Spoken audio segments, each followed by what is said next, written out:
Hello, hello, everyone. Welcome to Play My Music. And today I'm your host, Mark Reddick, and we're excited to launch another series today. We're going to get right to the nitty gritty. I have a special, distinguished guest today, the world renowned, beautiful, gorgeous, talented, so gifted, Lisa Fischer, y'all. Come on, y'all. Let's give her a hand. Yes, yes, yes. Oh, I am so happy to have you here, Lisa. I'm so glad you invited me, my dear angel. How are you doing? Man, I am good. I'm grateful. I Hmm. am always looking forward to each day, even when there are challenges. It's like if I can get past those, I feel Mm. stronger for the next day, you Yeah, know? yeah, yeah, yeah, yeah, yeah. Lisa, let's talk about your music. First of all, what first got you into music? Oh, wow. Um, I think having young parents had a lot to do with it. My Hmm. mom, Corey Young, married Harold Fisher. Yes. They were 16 and 17. Um, and they were young and vibrant, and they loved all the doo-wop music and all the music that was being played during their time period. I Yeah, was yeah. born in 58, and so it was, doo-wop era. My dad was singing in a doo-wop group called the Cupids, and they had a record out called Your Dog Likes My Dog. Can you help me out? Ah. And then the flip side, because it was just a 45 back Mhm. then. Yes, yes. Uh-huh. The flip side was The Answer to Your Prayer, which I always thought was really a beautiful title. Hmm. And so my dad sang background. And so they would come to the house and rehearse all the time. And it would be more than a rehearsal, it would be communion, it would be giggling and laughing, it would Mm. be, sounds of making harmony, making mistakes, and folks getting on each other, and, glasses filled with ice and alcohol at the day, and you can hear the clicking of the glass, and I'd be hiding out, like listening to adult conversation that I shouldn't be listening to, which Right, was right, so right. exciting to me. I was like, what they just said, but I could tell it was deep. Yeah. And Right. all of that, and Hmm. just all the music that they would play, especially during the holiday time, Hmm. and music in school and music in church, where, Mm. you and I met, really. Yes, yes. I remember coming into the church and seeing you and your sister, Hmm. and just how talented and just what a gift and inspiration you were Hmm. to not only me as a young person, but to all the adults there, Yeah, every yeah. soul that was there. It went beyond age. It just went into the spirit realm, Yes, yes, yes. and it was just beautiful to watch. And I was so inspired and taken by that because I felt like, wow, they can do that. I think I can. I think I can do something in music. I think That's I kind can. of that's kind of like to hear you say that. That's incredible. Knowing that everything you've done, that you're like, wow, I can I do that? It's interesting because I hadn't thought about it until just now. It's Mm, like I remember that feeling and those thoughts. okay. And it was just so amazing. So we get inspiration from just all the love and everyone around us. And Yes, yes, yes, church is yes, a big, big part of it. You're a big part of it. Your sister, your mom, your dad. yes. Um, my parents, uh, just life, walking down the street in the projects and hearing all this different music blaring from the Hmm. window. It's just, Right. it's like, walking through a DJ tunnel or something, it was just great. So that leads me to my next question. So obviously that a lot of that was very uplifting for you, and so how did that how did that merge into your creative process in terms of how you create your music now? I was more about making sound. Like my creation was more about how do I embody sound? How do I capture a feeling and share what's in my gut and my heart? Mm, So it was more about creating tones and sounds and colors. Okay. Then once I got older and I got a record deal, that's kind of when it was the time for me to learn how to create music. I didn't even know I had Mm. the power to do that, you know. Wow. And so yeah, so I got signed to a publishing company because Hmm. their thinking was, well, she's got a record deal, she'll definitely get her own songs on her record, you know. So Hmm. that's how we place music, that's how we make our money. Let's give her a publishing deal. So they put me with all these great writers, and I met Narda Michael Walden, who was out in San Francisco at the time, and he had produced Whitney Houston and Hmm. Johnny Wilson and Kevin Campbell and all these wonderful artists, Aretha Franklin. Hmm. And so I was nervous wreck, and I go there, and the record company wanted us to do an up-tempo song because there were so many ballads out at the time. And so we were trying and trying, you know, working on some things. It's like, oh, try this, try that. And then Narda started playing the chords to, Hmm. and then blah, blah, blah, blah, blah, blah, blah, blah, blah. Hmm. You know? I was like, oh, I like that. I really like that. Hmm. Yeah, but we're supposed to be writing an up-tempo song. I was like, I know, but I want to write that. And if I hadn't pushed for that, Wow, and, that's and right. him, you know, with him being in agreement with it, how can Ease of Pain would have never happened? Would have never happened. So ended up doing all the lyrics, minus the How Can I Ease the Pain, and I finished everything else. Hmm. And the melody for the verses and all that stuff. And Narda did beautiful musical track. And then we went in the studio. And so that was kind of like the process. I remember going home, I had the track, I had the little snippet of what he's saying, and then I pulled out my Sammy Kahn rhyming book. It was my first and only rhyming book because I was a new writer at Hmm. MCA Publishing and I didn't know what I was doing. I was just like, I need all the help I can get. So, and so I just sat and I thought and I felt and I was trying to be honest with myself. If whether or not it made sense on paper or not, I was just like, I'm just going to go for it. Almost like throwing up on paper, you know, and then seeing, you know, what's worth saving. and uh, and that was kind of my process. You know, it's really Okay. more emotional process along with trying to figure out, am I doing the right thing? You know? Wow. So that's how can I ease the pain got birthed. That's interesting. You mind if we play that right now? We can go to that. Sure. Yeah, let's go to that. Let's see.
My God.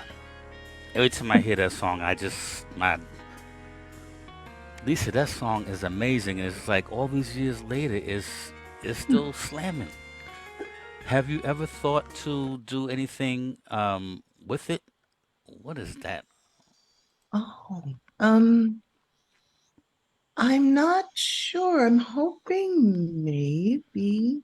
I just don't know what the possibilities are yet. So I'm gonna maybe have a chat with the manager and see what can be done. But yeah, maybe it can be placed in a movie or I don't know. Yeah, Mm, okay. All yeah. right. All right. Um, what's next for Lisa? Um, I am in the process of working and singing live because the world as I knew it, as far as having a record deal, is so different than what's Yes. happening now. But live performance still seems to be something that I recognize. Hmm. And so I love the feeling of being in front of an audience and having this experience that only happens once.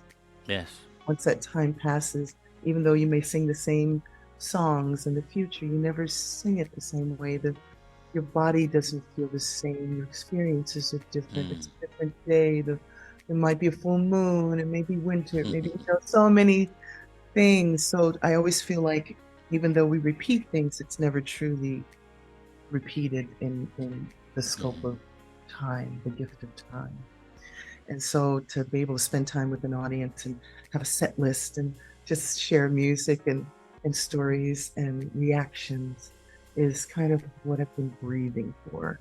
So I've been Mm. doing live shows with different groups of people. Grand Baton is a group that I work closely with. JC Maillard is my musical director, and he makes these beautiful arrangements of songs that people know, but the way that he does it, he makes it like you think There's a you little know what it twist is. on it. Yeah, Okay. and I really love how he thanks Terry Arpino's the drummer, and Richie Goods, who's an amazing bassist and writer and artist in his own right, Hmm. is on the bass. And Terry's dad, who's a drummer, was also a drummer. He's the son of a drummer. Mm. He and JC have known each other for years, so I love the synergy between us all. It's like they'll play something, and I love how everyone reacts to what someone does on the Hmm. stage. So I really love that. I work with a guy named Taylor Ikesty, who's an amazing pianist. He just won a Grammy last year for his album called Tree Falls. Hmm. And the way that he accompanies is like you. He listens and he breathes with the singer, and he paints with the singer, and he breathes this life into the palette of what you're trying to do. And I love performing with him. I love his simplicity and his complications, which is so amazing. Just that cool jazz, complicated stuff that I don't even know about. But he just makes it like, he makes me feel like I know it without knowing it. Mm. I'm also working with a group called Ring Tanky as a guest. They're a Gullah group out of Charleston. Okay. And so they would take all of these old songs from the culture and breathe new life into it, especially being it is their culture and their, uh, where they're from. And so I Hmm. just love their take on it. And so to be a part of their show for me kind of reconnects me to my mom because she Mm. was from Statesboro, Georgia. Hmm. Um, and so it's there's a lot of similarities. It's like, sometimes I would hear my Uncle Rufus when he used to talk, he would kind of talk kind of fast and have this little accent, and I couldn't quite place it. So it kind of makes sense that it would be slightly a part of what their whole culture is about. And you can hear the threads, you Hmm. know, kind of intertwining. Okay. So I love playing with them.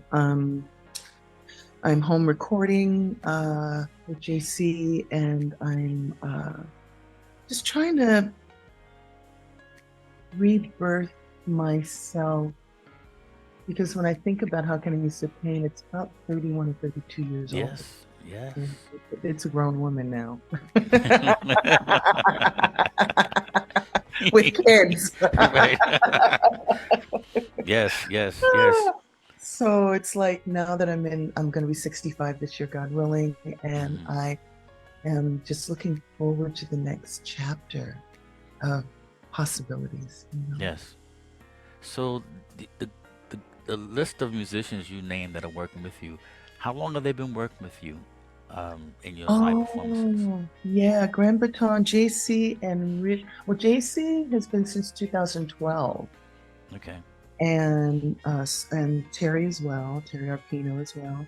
And Richie is probably in this configuration in the last 2 years, Hmm. probably last 2.5 years. But I met him when I was working with Chris Lodi.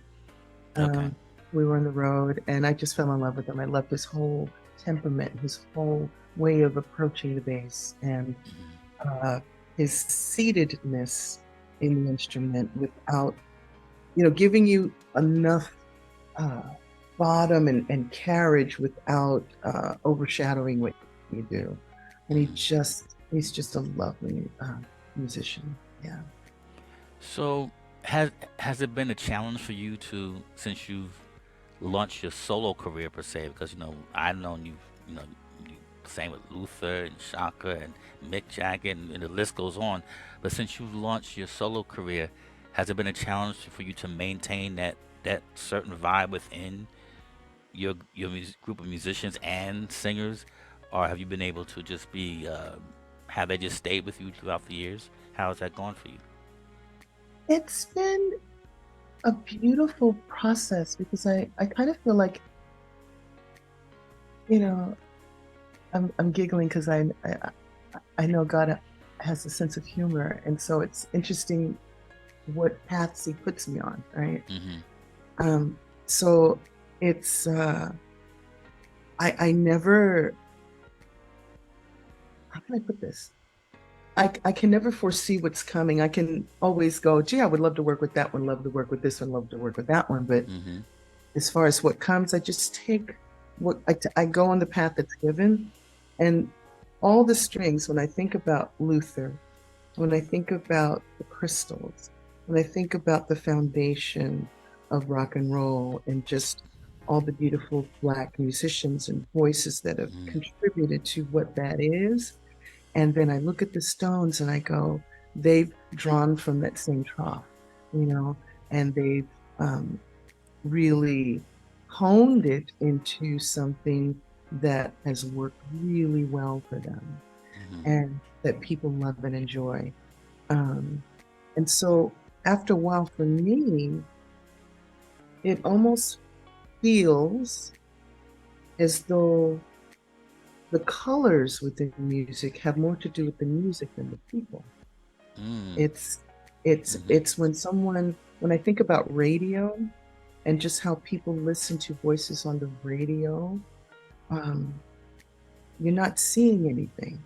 You're getting these impressions of what you feel and what what's in your memory banks and what certain colors and sounds and accents and rhythms mean to you. And Mm-hmm. so I kind of end up performing like that because kind of I'm looking at everything like a beautiful um, portrait that we get to breathe and live in this life. Mm-hmm. And it's just it's so beautiful. It makes me want to cry because Mm-hmm. it's all of us. It's Mm-hmm. everything that can be beautiful about us all, you know. Mm-hmm. And yeah, so it's been interesting trying to figure out like who I am within all of it. I think I'm just a servant of the music, really, Mm-hmm. and hopefully a connector to people so that they can find themselves in the music too. Yeah. Well, it's beyond hopefully because you're definitely connected. I mean, I looked at your Facebook page the other day. I'm like, my God. I mean, that you have a real supportive uh, Mm. group of people, fans who just everything that you're doing, they're right there. So I You're mean, so you're one sweet. of the very few, I would say, fortunate to have such an extensive career. Um, and I mean, you do what you want to do. You want to put out another record, you put out another record. If you don't want to put out another record, you don't put out another record. And it's like, regardless, the people love you, and that's wonderful. Believe they love your music, they love your spirit, they love your vibe, and everything you represent. So um, I feel honored to just even be sitting here talking to you Oh, and vice just versa. listening You to you. kidding me? Oh, I'm vice versa. serious. I'm serious because um, it's just hard to have longevity, Mhm. uh, especially now, like you said, that everything's changed. The industry's changed. Mhm. Um, the internet has a lot to do with that. Ooh, baby. And Because longevity is a fleeting thing. It yes, really is. It's kind of like I was at the point before, so there was this film 20 Feet from Stardom that I was involved in, and it actually helped me have the opportunity to be able to think, do I have a career?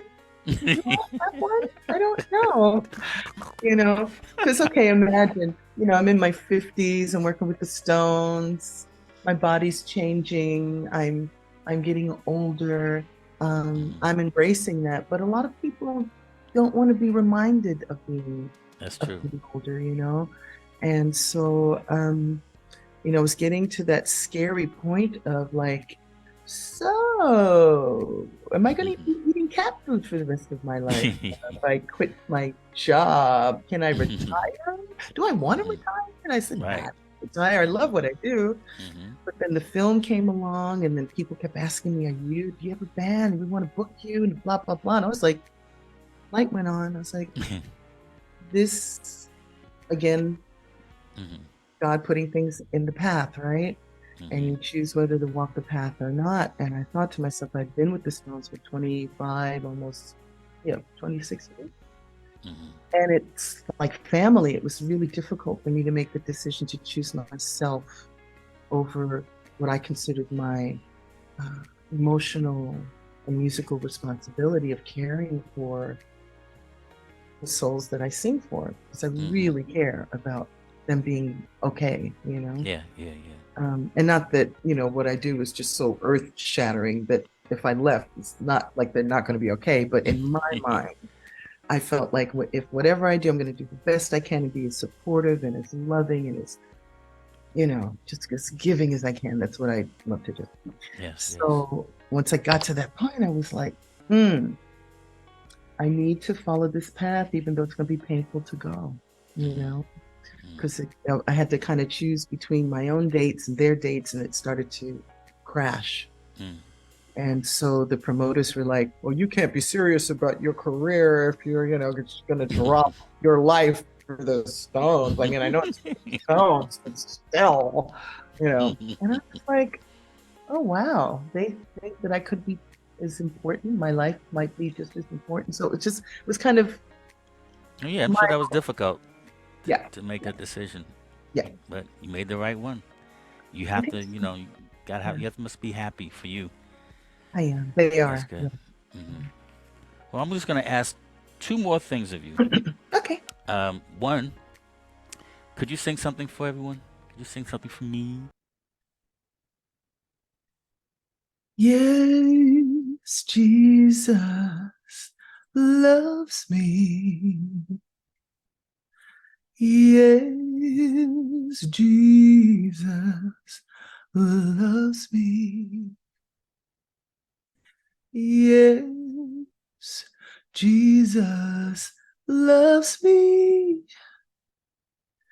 For the Bible tells me so.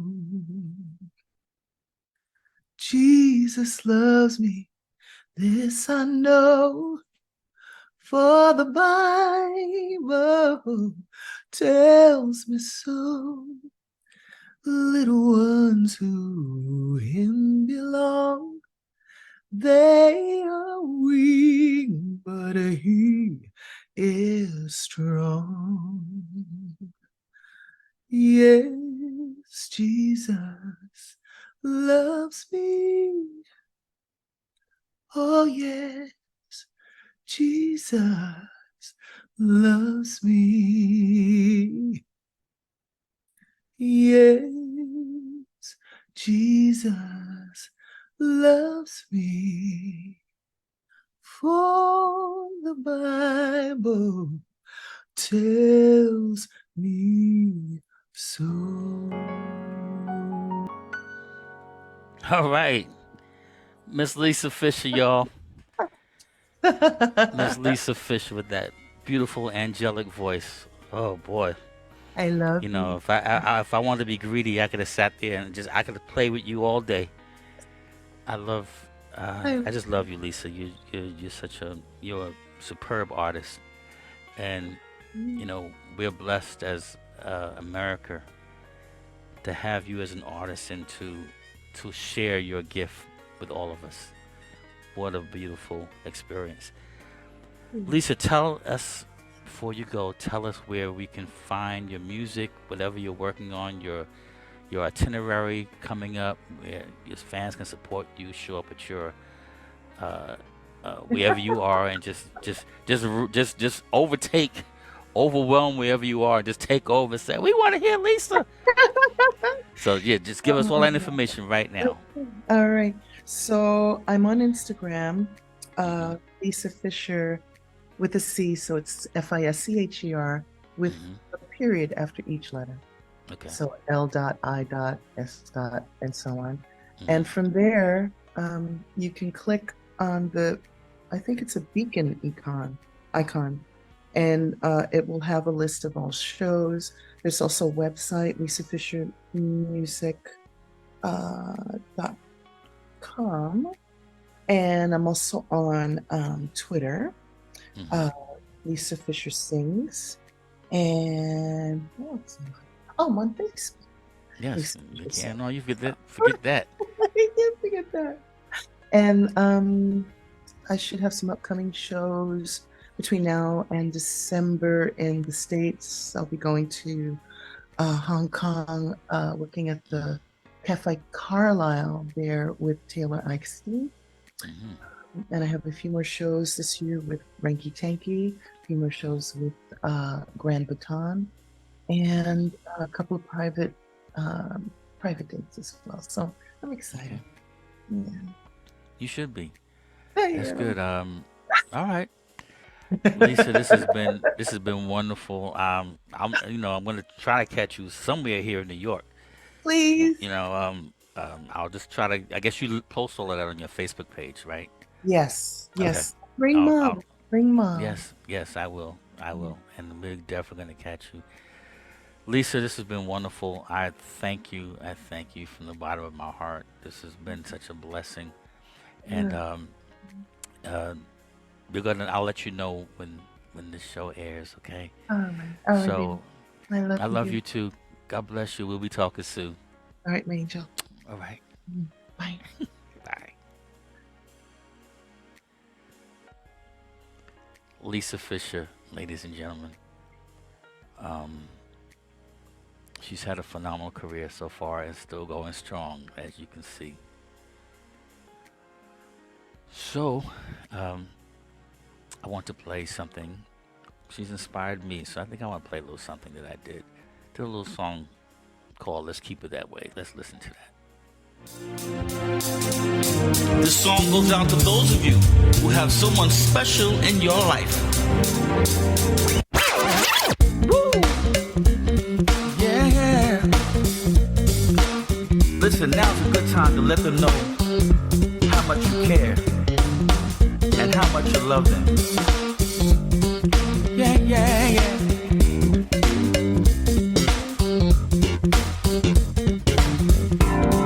One thing that I've come to learn, the love can take a turn. If you're not careful, you just might get burned. But when it comes to me and you, there is something so true.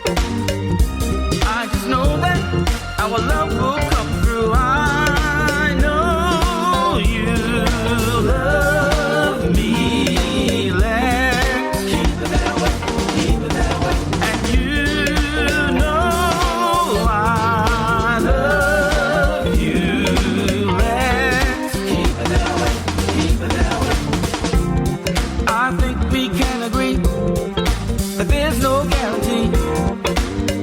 When it comes to love, we can get through drama free. I just want you to know that I knew some time ago that I would love you from the depths of my soul. I know you love me. Let's keep it that way, keep it that way. And you know I love you. Let's keep it that way, keep it that way. Yesterday is gone, but today we have a chance to make things alright. There is one thing I know, that I don't want to live my life without you. Oh yeah, I know you love me. Let's keep it that way, keep it that way. And you know I love you. Let's keep it that way, keep it that way. I know you love me. Let's keep it that way, keep it that way. And you know I love you. Let's keep it that way, keep it that way. I know you love me. Let's keep it that way, keep it that way. And you know I love you. Let's keep it that way, keep it that way. I know you love me. Let's keep it that way, keep it that way. And you know I love you.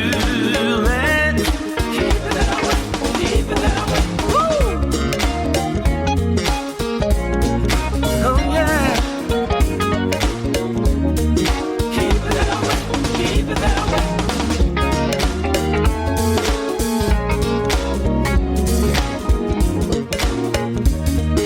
Keep it that way, keep it that way.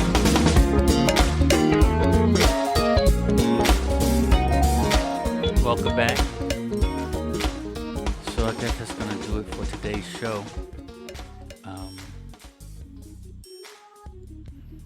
Again, we were glad to have Miss Lisa Fischer with us. I wanted to do some more things today, but it seems like we ran out of time. But if you're an artist, any genre, but of course we primarily focus on independent artists. But if you have music that you would like for us to listen to, you would like for us to interview here on Play My Music, please send us an email at playmymusic711@gmail.com. That's playmymusic711@gmail.com. And we will respond to you accordingly. All right. Hope you've had fun like we did. Thank you again to Lisa Fischer for giving of your time. Such a precious gift to the music industry. All right. Until next week, we'll see you later. Peace.